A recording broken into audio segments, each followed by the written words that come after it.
There is actually a face in there, and he's forming the earth. Andy is an accomplished artist. It's how he's made his living for decades. He keeps many of his pieces inside his rural home southeast of Kansas City. In fact, Andy doesn't not keep anything. A little rockin' Santa, look at that. Most favorite artist ever. I got a couple of these, don't know what I'm gonna do with them. African bush pig. Now, if that's a pig, I don't wanna see a damn hog. Andy's proud of the abundance of auction finds and other stuff he's picked up along the way. He says he keeps track of every single item. I've got a ticket on every auction that I go to. But the stuff he's accumulated has pushed him out of his home. I did a little trade for this thing. And into this trailer. It's nice and tight and cozy. He keeps even more stuff in cars that no longer run. He calls it extra storage. There. But Andy wasn't always like this. I had probably 2 pair of shoes and 1 belt. You know, no caps, no hats. Then he started going to auctions. I don't know, I just get caught up in it, and I enjoy it. It took years until he realized his was more than a collection.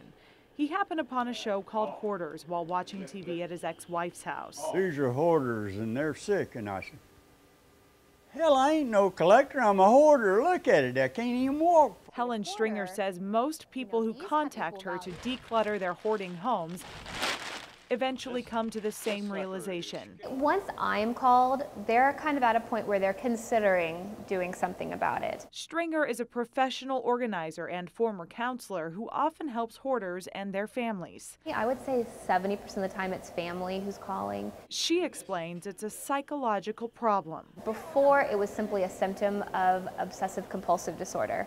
Now it has its own separate diagnosis, which means that people can actually get better counseling and support for the psychological challenges that come along with it. And Stringer says she wants people to know hoarders aren't just messy. All of the hoarders that I have ever met, you would be shocked, because in their personal life or in their professional life, they are probably pretty well organized, usually very successful. They're not lazy, they really have a mental health challenge that needs to be overcome and treated. I don't care.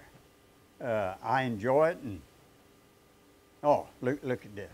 See, look at that. Oh, now this. Oh, look at this.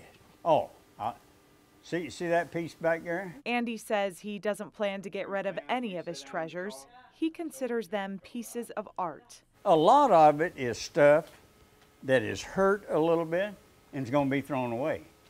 And I think maybe that goes to age.